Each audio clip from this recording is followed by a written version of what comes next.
Welcome, everyone, and thank you for joining our session today. I'm Deborah Reed. My co-presenters are David Houchins and Jade Wexler, and our discussant is Rich Lambert. Our presentations are focused on implementation fidelity and specifically in secondary settings. The three presentations will address studies, IES-funded studies that were conducted in three different contexts or settings with three different teacher types as displayed here on this slide. And at the end of our session, we'll open it up for discussion, which will be led by Rich Lambert. And you can please feel free to use these three questions displayed here. We'll show them again at the end of the presentation to guide your discussion. Thank you. And with that, I will turn it over to David. My name is David Houchins, and I'm presenting with Rich Lambert, and we're presenting on the two fidelity instruments and to look at how that leads into the coaching model and feedback for teachers within the juvenile justice setting. Just a little bit of a background for people who don't know about juvenile justice. The population as a whole has overrepresentation of kids who have disabilities and an overrepresentation of kids who are within have higher literacy needs compared to maybe the typical school population, and it's transient and often in remote settings where the juvenile justice facilities are. This is the six-stage model that we're going to look at and use it as a framework for the presentation. The first study was on fidelity instruments, which was related to more explicit instruction, behavioral principles within it, and it had the focus of adherence, responsiveness, and differentiation, contamination, and quality. They all use the same scale, 4-point scale, with 4 being really good and a 1 not being very good at all. It broke down into 2 major components, and those 2 major components were instructional strategies, and there's a listing of some of the example skills, and then it was they were focused on teacher behaviors and behavior management. We ran analyses on it, and there were findings that it was a multi-dimensional, overall, robust kind of assessment, and Rich will get into that. But there were beginnings levels of very easy items, and then up to more difficult. And easy items being things like having organizational materials ready, and then more difficult, having monitoring individual progress. Both instruments had, or the second instrument addressed all these components and how we were scoring them. The key part of this is that we still continued to use the 4-point scale. We did not have a score necessarily for adaptations and for the contamination. Those were just an indication of yes or no when they were observed or not. Fidelity instrument 1 and 2, as noted, they both use the exact same scale, which is important later on to the conversation. And the development processes were similar also. The development process for the first instrument was used by expert ratings and used previous scales that were used in typical schools, and it was generic in nature. The second one was developed based upon some of the components of the first instrument. It was an expansion, a large expansion into the fidelity portions, mainly because there were 2. The first one was based on explicit instruction and direct instruction, and this one is based upon Read 180, which has a lot more components to it. We use basically the same process of fidelity for study 1 and study 2 to refine it, with the exception that when study 2, we use more videos for training and had multiple assessors. And I'll turn it over to Rich. David showed in the model that we presented earlier, looking at our implementation fidelity scales from a psychometric standpoint as we were developing them was an important step for us. So in both cases, we used exploratory factor analysis. We looked at various indices of reliability.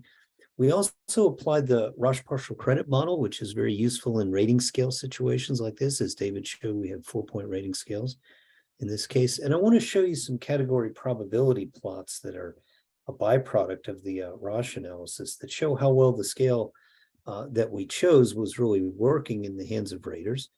And then I want to show you some examples of developmental pathways that we created for both measures that show the easiest items at the beginning of the pathway on up to the most challenging items to reach high fidelity.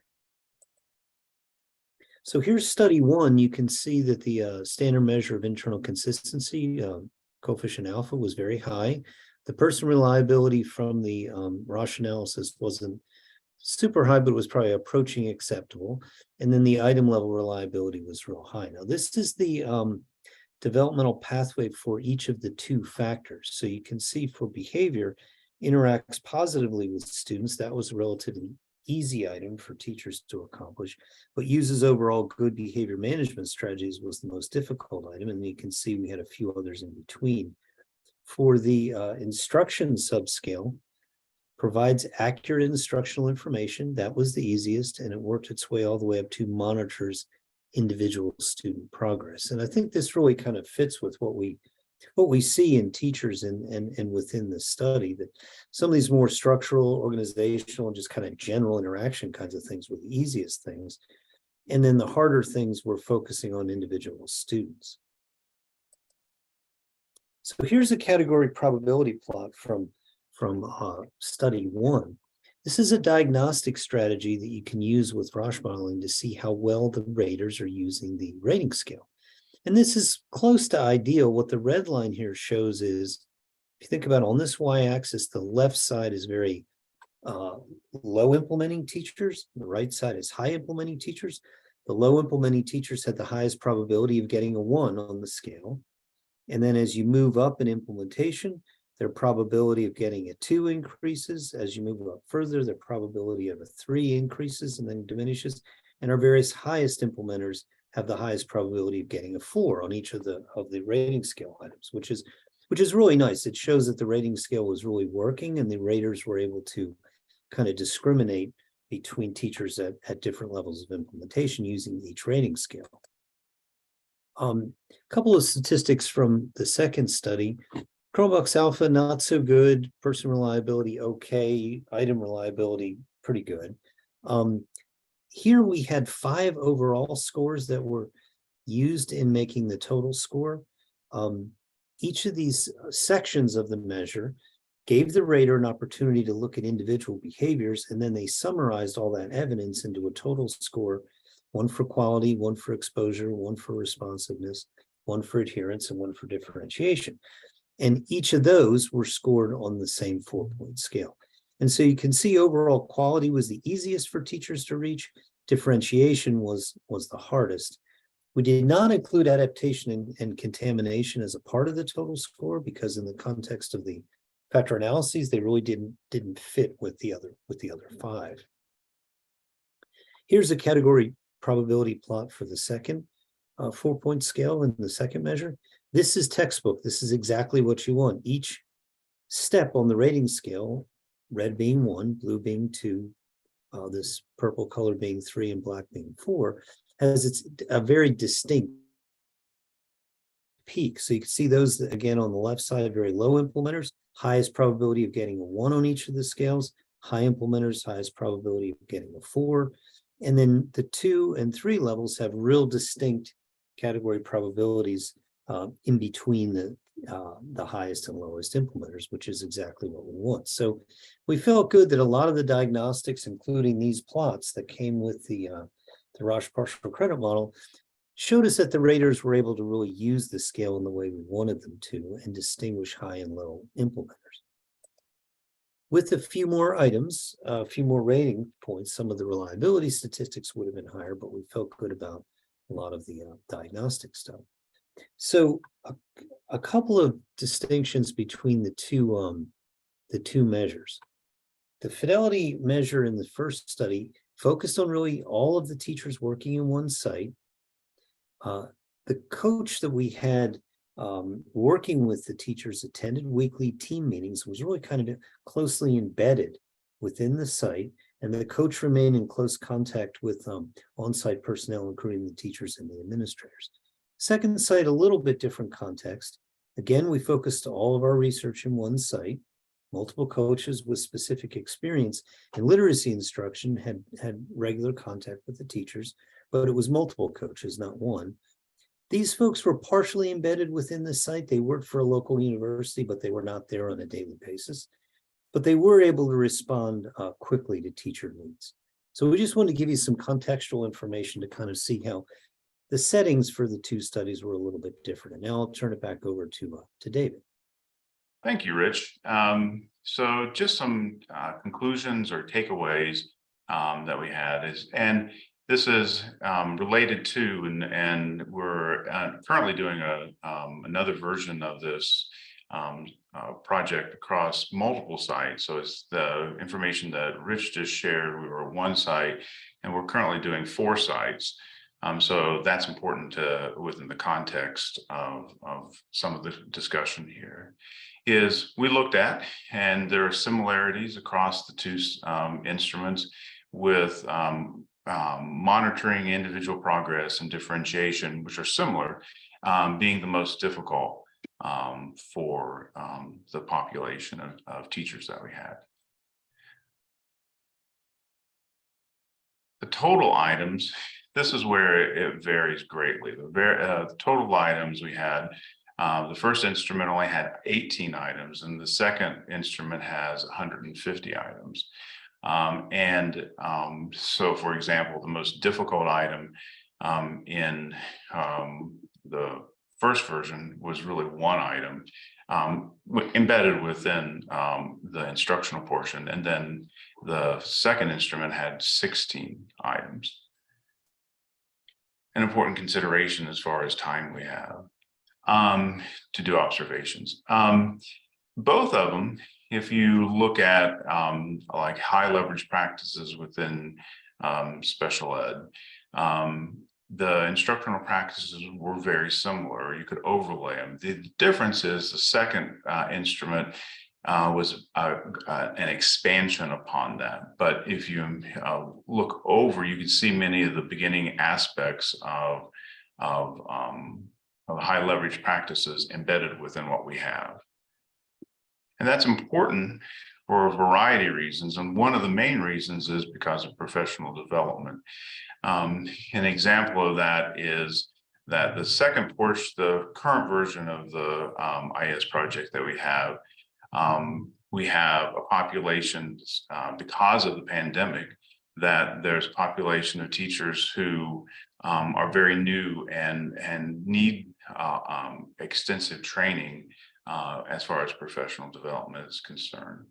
And because of their needs, being able to find a method to being able to look at the context, the resources that we have, to be able to provide them with the actual professional development that they need in a timely manner, and which is more challenging than when it's across the multiple sites and how we do things necessarily where we thought we could do virtual training and where we don't. And previously everything was in person. We did a portion virtual, and then now we have back to in person. And what that really means to the population of juvenile justice and the characteristics of the teachers and the context that we have. And now I'm going to turn it over to Jade. Thank you all for coming today. My name is Jade Wexler. I am an associate professor at University of Maryland and the principal investigator on this project. I'm going to be talking about collecting coach fidelity in a cascading, customizable middle school literacy coaching intervention, AIM coaching, and it stands for Adaptive Intervention Model Coaching. I want to take a second and thank my entire research team, but especially Dr. Johnston, Dr. Sayers, and Dr. Elizabeth Swanson, who helped a lot with this presentation.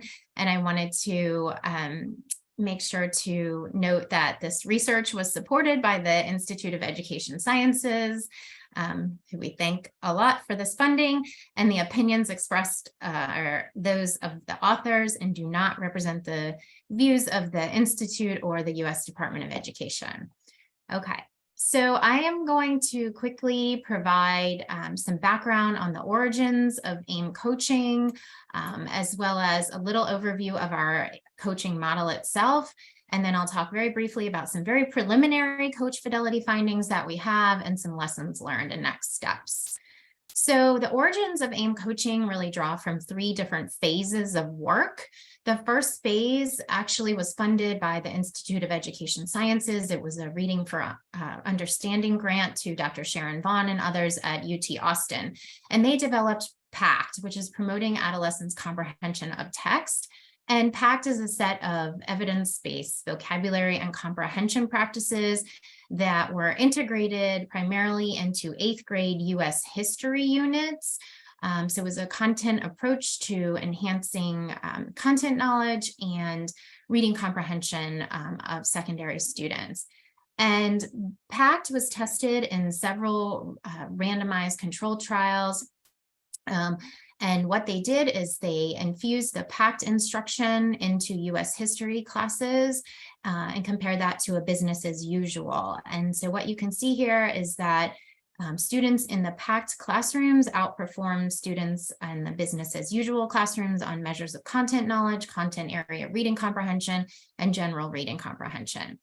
This was replicated in 2015, and the pattern is true when you look at findings for students with disabilities, as well as English learners and English learners with disabilities. So PACT really has a lot of rigorous evidence behind it.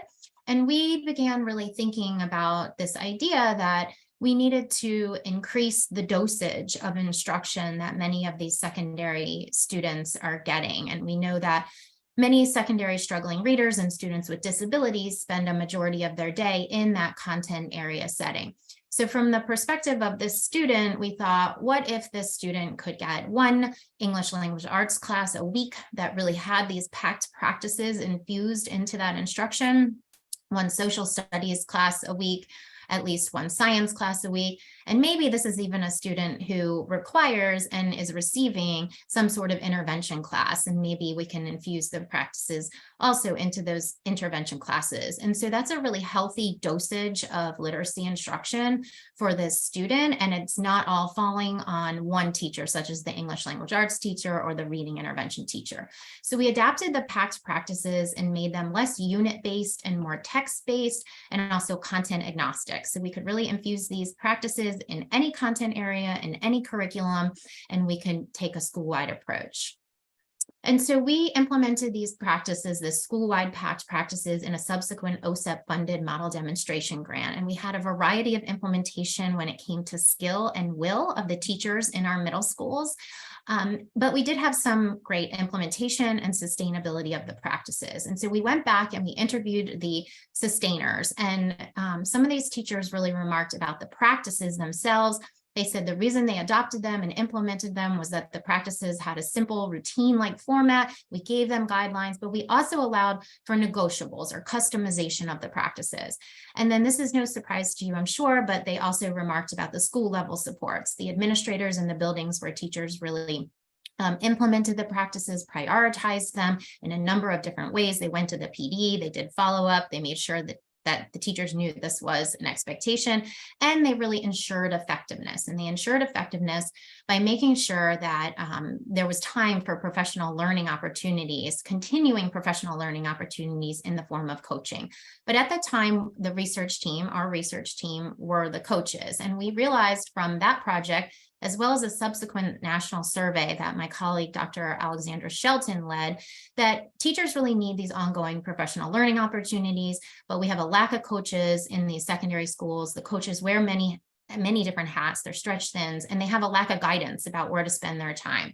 So we sought to develop this coaching model that really tailored activities to the teacher's needs in a way that maximized coaching time.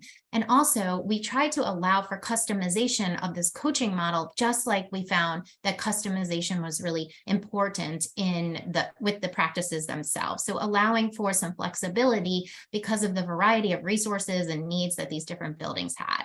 So in good old 2020, we were funded by IES for this development and innovation grant to really develop and evaluate this AIM coaching model.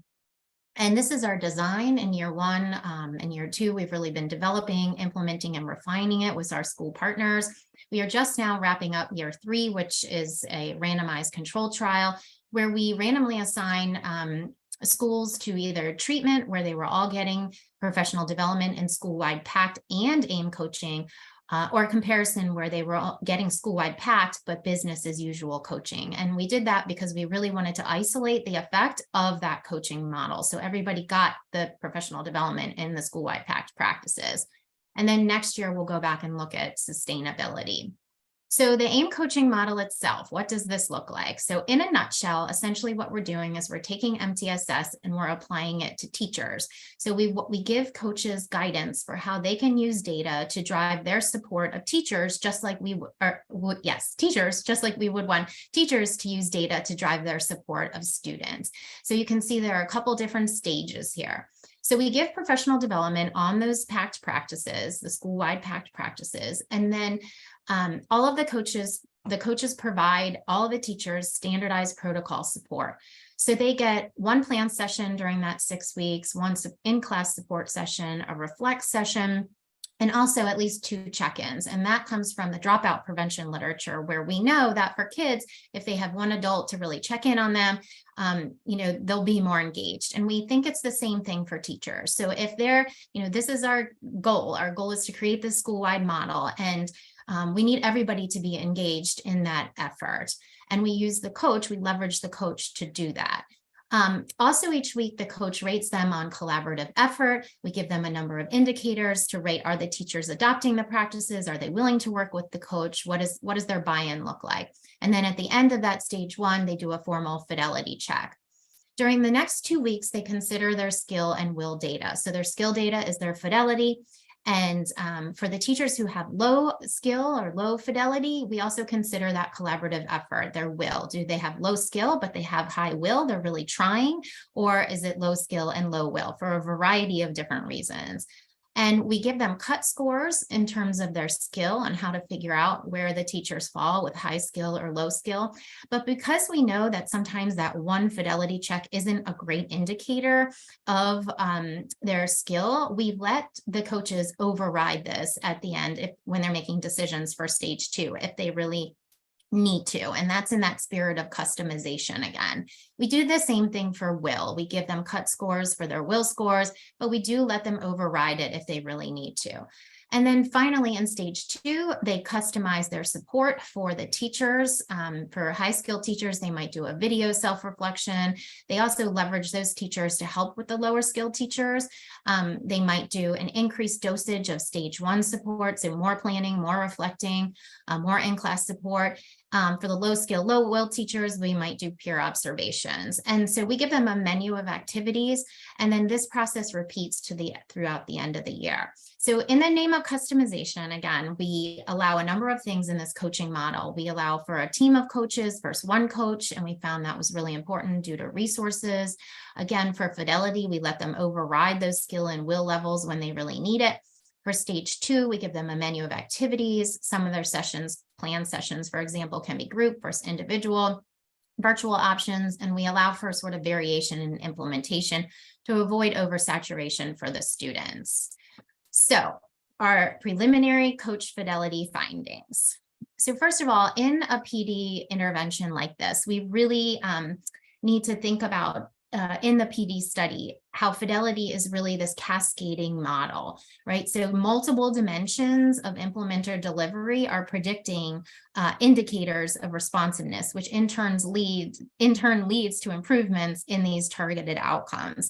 So in our case here, we're really going to focus on this AIM coaching fidelity, the coach fidelity, because we think this element of what I called before as ensuring effectiveness is really important. If they don't have that, it's going to be really hard for the teachers to do better, and then ultimately that won't trickle down to the students. However, when you're measuring some of these aspects of fidelity, when using interventions that are intentionally customizable, it's introduced many, many challenges. And so we're going to report some very preliminary fidelity data and then highlight an example of the challenges that this type of intervention really brings when trying to measure fidelity in a customizable intervention. All right, so for dosage, what you can see here, and this is primarily drawn from self-report surveys and coaching logs, is that the AIM coaches were indeed doing more coaching. So 57 minutes of coaching per teacher per week versus 23.5 minutes. So we think that is good. We think that teachers are getting more coaching. When you look at adherence, so are they actually doing the things, the activities in the coaching model that we hope that they do, that we think are those active ingredients?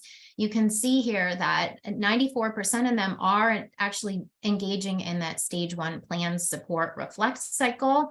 They're not reporting as many check-ins, and we think that's maybe okay.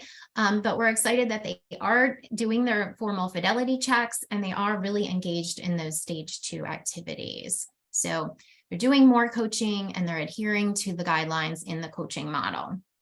When we look at specificity, so are the AIM coaches doing something different than the comparison coaches? We think this is really neat. What you see here in the middle are the overlaps, right? So all of the coaches in both conditions seem to be doing some common activities, planning, supporting, reflecting with teachers, which is pretty typical coaching, right?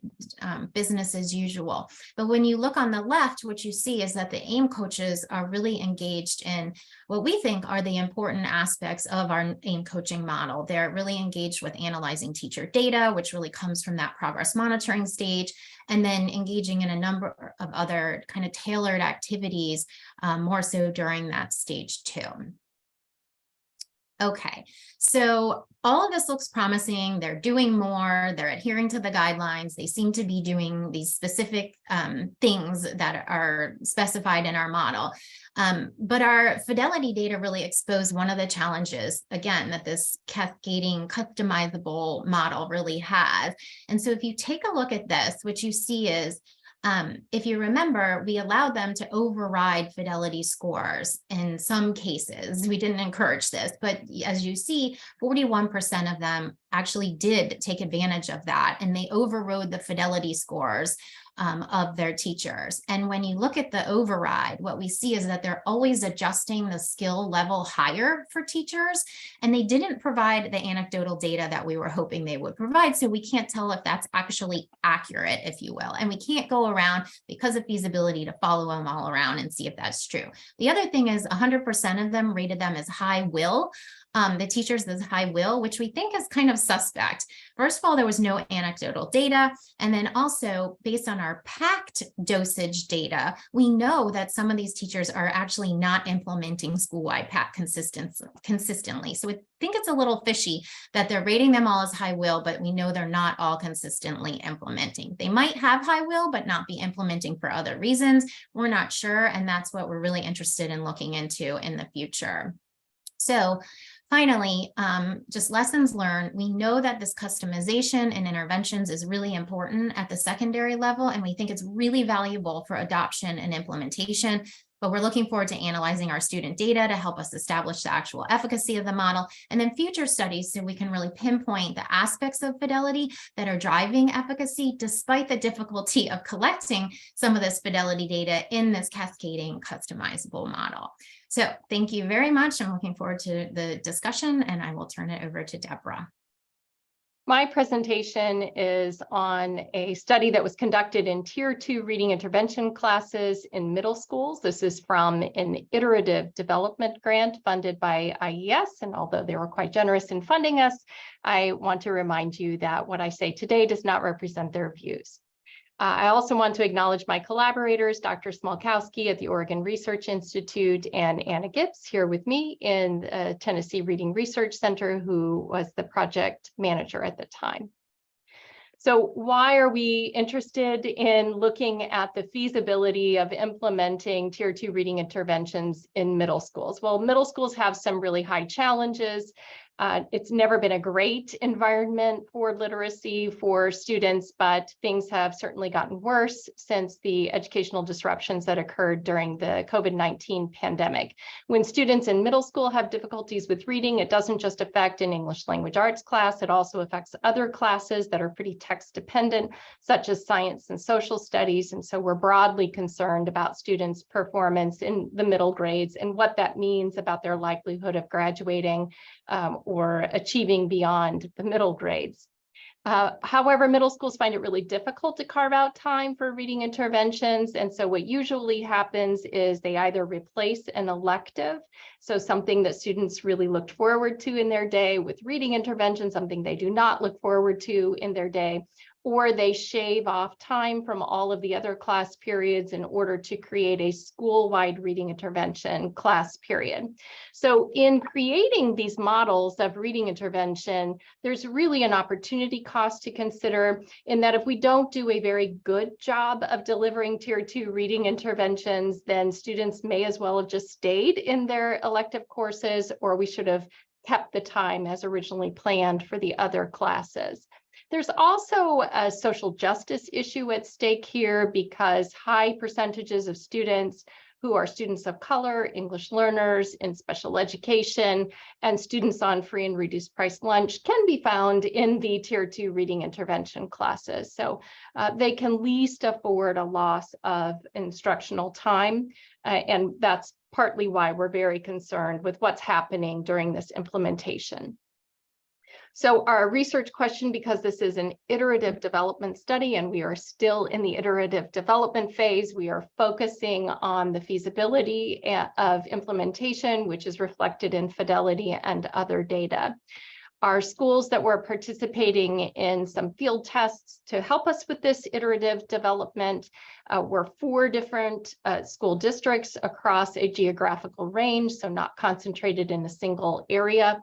And they were selected because they contribute different schedules, different of those intervention schedule types, and also different teacher types, because if you have a single intervention class period during the day, everybody gets some sort of intervention, including in one of our schools, the career and technology teacher who was assigned a reading intervention class. So other teachers could have been English language arts teachers who were also given a reading intervention class period during that school-wide block, or they could have been reading intervention teachers all day long with regular class periods. So we had a combination of teacher types in addition to schedule types.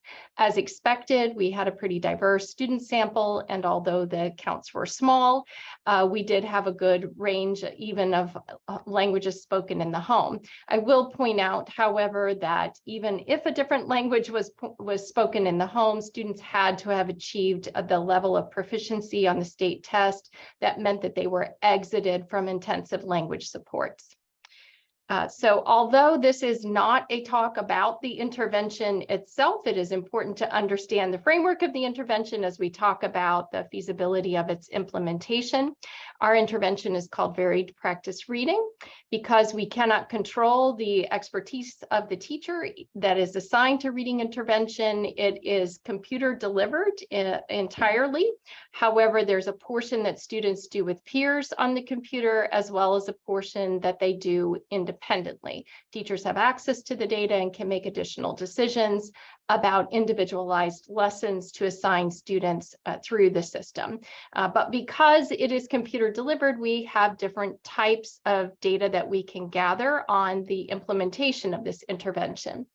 So first, we did audio recordings of the student dyads or triads as they were doing the partner pieces on the computer. We also pulled all the log data for the portions done with partners on the computer, as well as the portions done by students individually on the computers. And we have general attendance data to help us understand who's actually there that day. I'm going to start with the attendance data. On the left column, I have all of the teachers identified and their sort of teacher type, ELA intervention, ELA teacher with an intervention period, or the career and technology teacher who is given an intervention period. And on the right-hand side, you see the average attendance rates in their reading intervention classes that they were assigned. By federal definition, chronic absenteeism is when a student is absent for 10% or more of the time. So all of our classes demonstrate chronic absenteeism on average for students. So they're gone a lot, and it's hard to learn anything if you're not there to receive instruction or to participate in the intervention. So knowing that, we then paid attention to what happens when they were in the reading intervention class. We pulled the log data and used the Fidelity recordings, the audio recordings, to take a look at that. From the log data, we know that a good portion of the time, on average, about 27% of the time, the students were there in the class, but they never logged in to the system at all. Another portion of the time, on average, about 6%, students logged in, but then didn't do anything. They logged in and sat there. And then about 67% of the time on average, students logged in and they at least completed some work, but they didn't necessarily complete a lot of work. So I'm going to take these two columns for when students actually logged into the system, because those are the times that we then use to have the audio recordings to score their fidelity of implementation.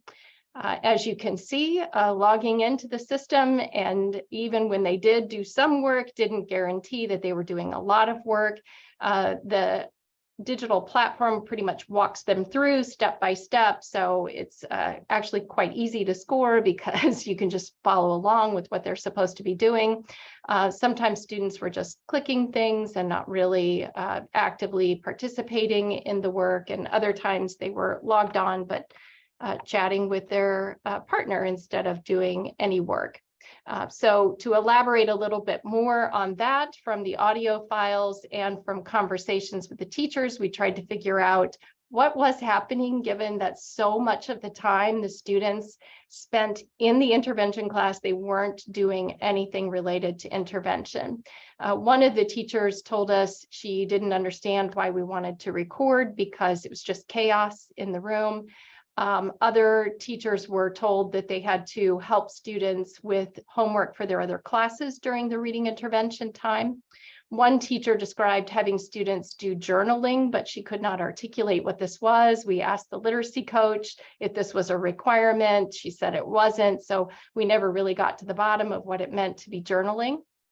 Most of the teachers felt that they had to help students prepare for the summative state assessment. So portions of time and whole weeks sometimes were used for that instead. And in general, this was not a high priority for the school. It was not protected time. The reading intervention classes often were preempted by a variety of other school activities. So that I think that communicates a lot, and I'm going to say a little bit more about that, but it also reminds me of Jade's comment about the school level supports. As you might expect, students did not improve. They were flatlined. But I want to remind you that this was a supplemental reading intervention class, and we tested outcomes in reading, science, and social studies using standardized measures.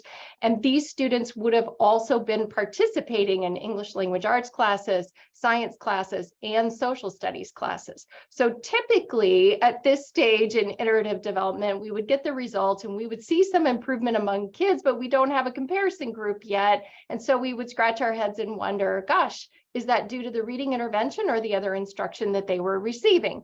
But here we have a complete flat line of students. And so I think what it indicates is that that lack of participation in any instruction that was occurring in our classes and the chronic absenteeism was not just the reading intervention class, but must have been more widespread and involved their other content area classes. Because otherwise, I would anticipate we would see that kids would grow to some extent over an entire semester of 7th grade in this case. And that speaks to the leadership issues that I think Jade also highlighted in her presentation. And there's just a real crisis. We're talking about 4 different school districts that were spread across a 300-mile area. So this was happening. This was a pattern that was visible across all of them, and really says that we need to take a look at what's happening with those school level supports that Jade described. Because I don't think we can get a good feel for how feasible an intervention is if no one's making use of the time. There simply is no reading intervention powerful enough to overcome a lack of students being in school and a lack of them participating in instruction when they are there. I'm happy to answer any questions during our discussion period that will be led by Rich Lambert, but you can also email me at this address. Thank you very much. I hope you found all of this interesting. We're going to do a few things in the question and answer and discussion period. I'm going to provide some comments on just a few little things that maybe bring some of the findings together. And then we're also interested in hearing from you about your experiences with implementation fidelity and other issues in your projects and in your research. So we're going to give you an opportunity to kind of give us feedback on 3 particular questions. How does the distinction between essential elements of an intervention and permissible adaptations, how does it play out in your work? Secondly, what issues related to collecting and measuring fidelity are specific to the secondary setting and why? And third, what barriers to full implementation by teachers have you seen arise since the onset of the pandemic, and how can those be addressed? So we're real interested in hearing from all of you about these 3 topics. And just to restate something my colleagues all said, we all appreciate, of course, the Institute of Education Sciences for providing these opportunities and funding to us. And our opinions are certainly our own, and we're not attempting to speak for the funding agency. So we'll come back together for discussion in a few moments. All right, well, welcome everyone. Thanks for coming to our session. If you would use the chat function if you want to submit any questions for our presenters, that would be great. And I'll try to read those questions, or at least direct them to our different presenters as appropriate. I'm Rich Lambert. I'm part of David Houchin's team, and I just have some comments to kind of bring it all together and kick off our discussion as discussant and moderators. So let me see first if we have any questions. We don't any yet, so I'll go ahead and just make some few comments. I think part of the role here, of course, is to try to bring out themes across the presenter's work. A lot of, I think, what we heard raises the question of the importance of coaching when we're trying to do efficacy studies and move on to effectiveness studies.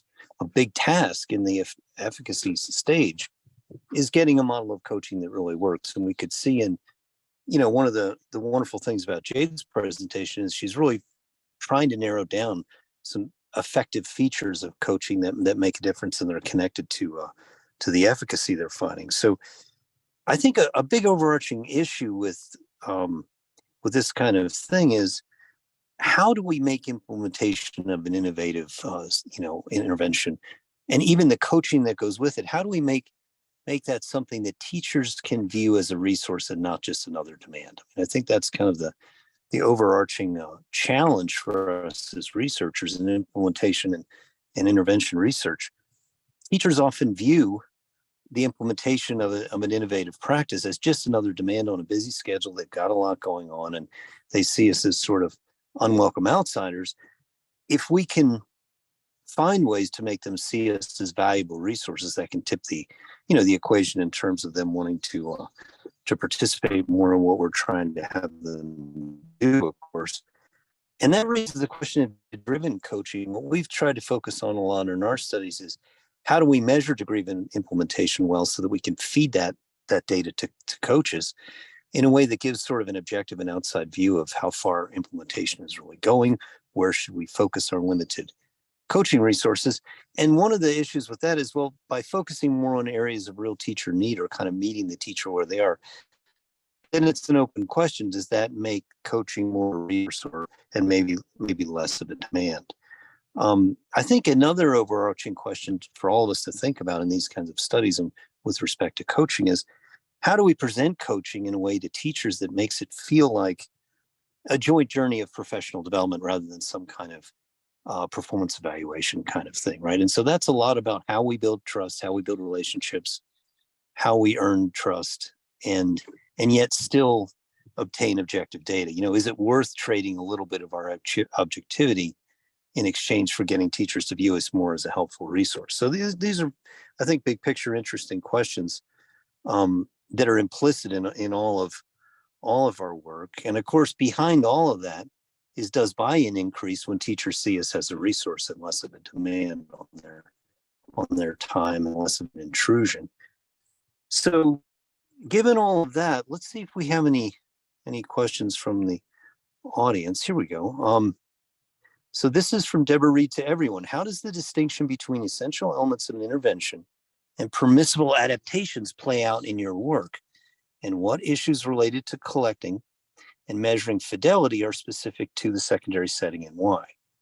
So I'm going to let our, there's a little bit more to Deborah's comments, but I'm going to let our presenter.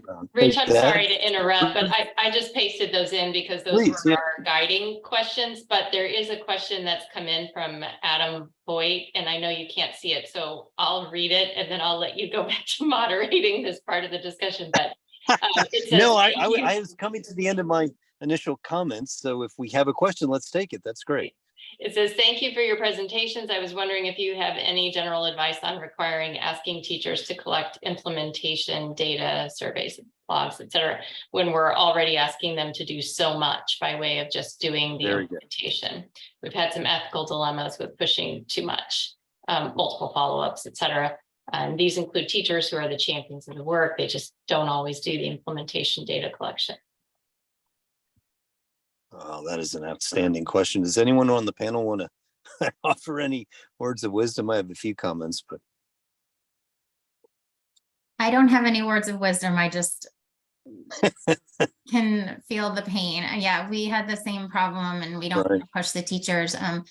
We used a couple different ways, but one way is using a survey, a dosage survey, where we would email them once a month, asking them about the prior week, and very simple questions. It should take them 1 minute to 2 minutes to do the survey, and we did that at different random weeks, so they didn't really know when we'd email them.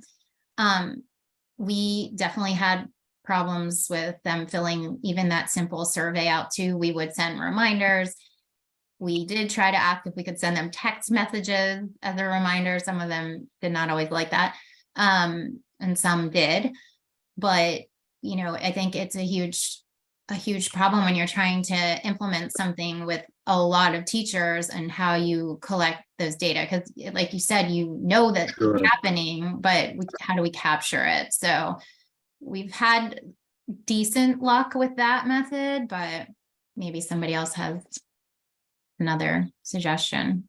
Thank you, Jade. Yeah, I can just add a brief comment. I mean, of course, this is a problem that everyone experiences, but the only success story I can tell is we paid great deal. This is in a different project than the one we're here presenting about today, but we paid a lot of close attention to what the survey looks in the cell phone format through Qualtrics, and made it really friendly and easy to answer on a cell phone, because that's the way a lot of teachers are going to have time to do it, right? And then we focused on giving them a whole schedule of incentives, including a small token every time they filled out one of the weekly surveys on their phone, and bigger incentives if they did a series of tasks across, say, a given semester. And the brief 5-minute cell phone surveys counted in their in their count of tasks, so to speak, to get the larger incentives at the end of the semester. So, but yeah, this is of course an ongoing problem. And I think the one thing that the incentives do, and making it friendly and easy to do like through a cell phone, is it sends a message to teachers that it acknowledges that these are time commitments for them. Everything we ask them to do, is a real time commitment in an already busy and stressful schedule. But anyone else want to add anything?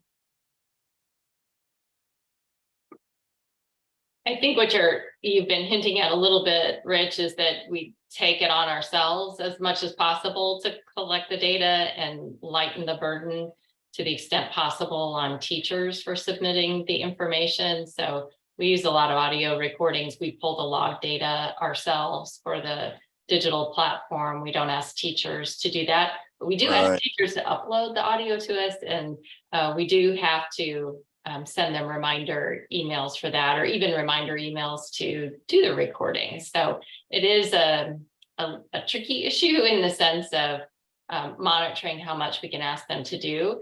But because in our case, so much of the intervention is already handled, the teachers don't have lesson planning for it. They don't have to gather materials for it. It's all there in the digital platform. That's how we try to present it to them, is that we're asking you to do this little thing because we've taken care of this big thing. But Stephanie has an interesting comment related to identifying the barriers.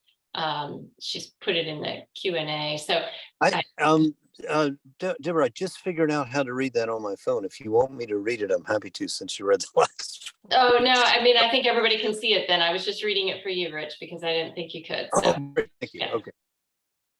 Very good.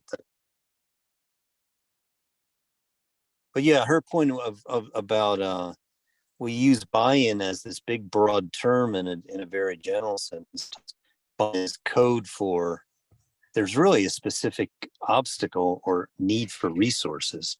And if you can kind of get past what is the driving the lack of buy-in, or what we simply label buy-in, and find out what is the actual barrier, that can make a big difference. And that's a wonderful point.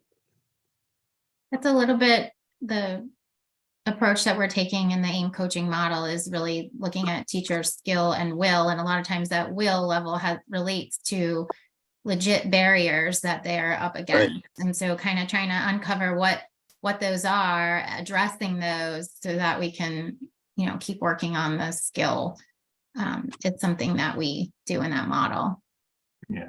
And Rich and Deborah, you would remember that in and what we were doing, the superintendent was very explicit originally that we couldn't cause any more burden upon the few faculty that he had at the time, and the new faculty. Right.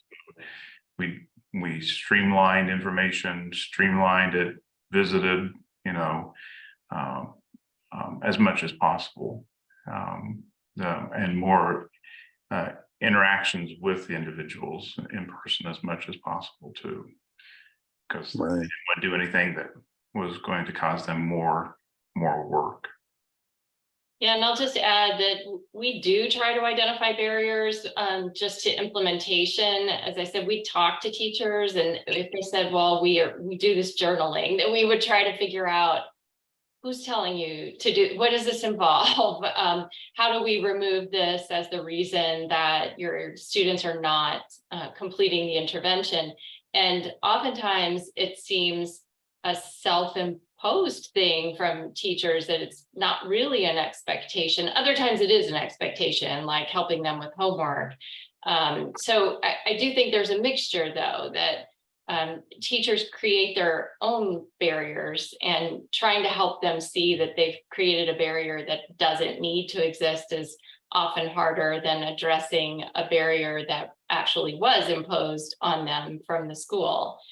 Because we can go back to the school and try to, if journaling, for example, was imposed by the school, we could go back to the school and say, the kids are writing every day as part of this intervention. They have this writing prompt that they have to complete. So can we in some way count that as whatever this journaling is? So we could have worked through that if it had been imposed by the school, but we couldn't overcome what the teacher had put on herself when she couldn't even describe it for herself. Yeah, Julie Edmonds has a question. Julie, thank you for coming. Really good question. So thoughts on how do we measure buy-in? It's a very good question. In your case, Deborah, you're looking directly at a sort of a direct measure of implementation in terms of login and activity on the computer system, et cetera. But I think buy-in is more of an attitudinal kind of an issue. And so it's a really interesting question. Can we measure buy-in from direct measures of implementation? Do we need to do attitudinal surveys? Any thoughts about all that from our panel? Well, I can tell you, so in our model for the coaches, they rate teachers' level of buy-in or will weekly.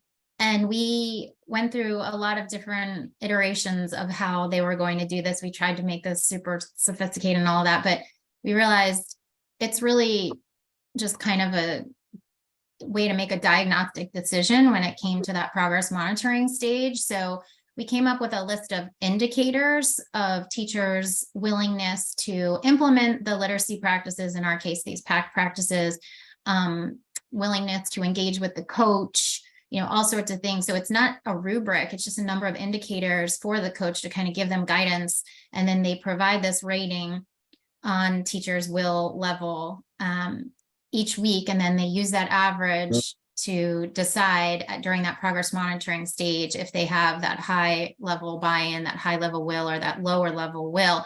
But if you saw the presentation, we also allowed for them to the coaches to override that if they really know something else going on. And that's because really it's just, again, a way to make a diagnostic decision about how the coach will tailor their support of these teachers during that next couple weeks of support. So it's worked well, except that, as you saw, many of the teachers many of the coaches were rating the teachers higher level will than we suspect they all were, which is really interesting. And I would add for us, and I think David even on Liberate with you, that oftentimes the buy-in is just whether or not they let us in to do the research at all, because so many times the administrators, including building level administrators, say, well, it'll be fine, but you have to convince the teachers to do this. So they would not even let us in to do the intervention if the teachers don't agree with doing this intervention. Or in the case of Liberate with David, if the teacher suddenly disagrees with it, well, then you're out. So you may have been in the beginning. Yeah. So measuring it becomes a very real thing, because it means you're either doing the study or you're not. We have a couple more questions we'll get to in a second. One just comment I have from a different studies. What we've often done is ask teachers to do a self-assessment initially, where we ask them, what of the good stuff, so to speak, are you doing? And if not, why? And then we follow that with a qualitative interview with each teacher. And I think that gives us a really rich picture of what they're doing, why they don't want to do some parts of it, and what some of the barriers may be. So it's not specifically asking just survey questions, but asking intervention-specific self-assessment questions, and then following those with an interview. Where the coach tries to put on the table, I'm on your side, I just need to help you, get past some of the concerns. But let's see what other questions we have here. Okay, so this is from Sam Odom.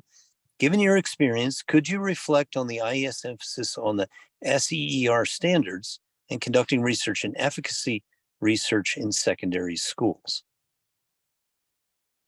So thank you, Sam, for that question. Anyone want to take that on?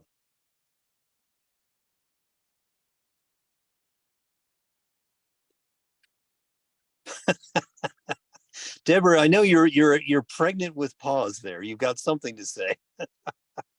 No, I thought that was a good one for you, Rich, but I noticed Jade was unmuting, so I'm gonna let her take it. All right.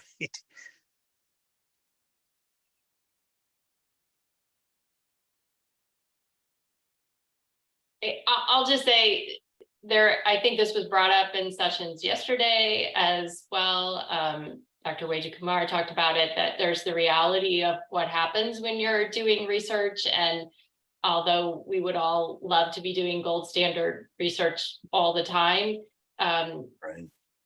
there is the reality of these contexts that and especially in the last couple of years has been even more challenging. And we have to deal with that. And we have to get in the schools to begin with, and we have to stay in the schools for the length of the study, and we have to deal with things that come up. And I don't know how else to do this. Jade? Yeah, Jade? no, I was reading your mind, Deborah, but you know, I just think it's incredibly messy, and not that it's not messy at other levels, but I think at the secondary setting, there's just so much that we're dealing with, and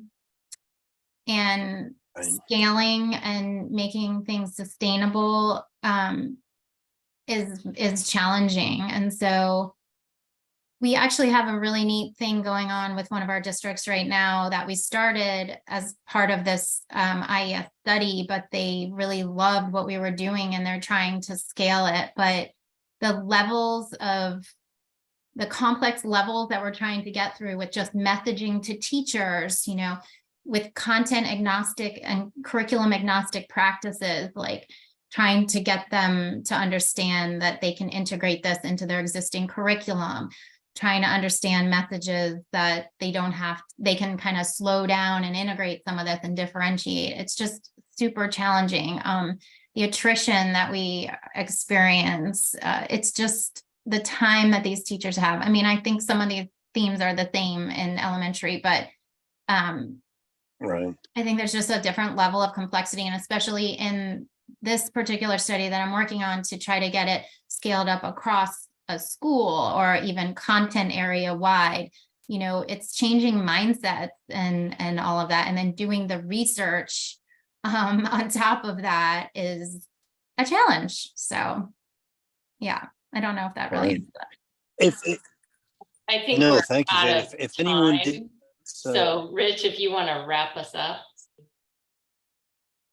I'll say one quick thing. So Sarah had a great comment. I think that was her name. She posted a link to the standards that Dr. Odom was asking about and made a few comments about summarizing those. The only thing I can add to the last little bit of conversation, then we'll close, is one approach we've tried with some things, but again, I work with preschool teachers mostly, so it's a different world.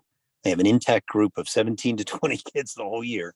But we've tried to show them as a way of motivating them to see what we're trying to do with them as a resource and not a demand, to show them how what we're asking them to do actually helps them generate artifacts for their performance evaluation process. That it's not some, you know, often teachers react and say, well, this is some new foreign thing, you know, and I've got to completely change what I'm doing. It doesn't relate to the child learning and development standards or my traditional performance standards.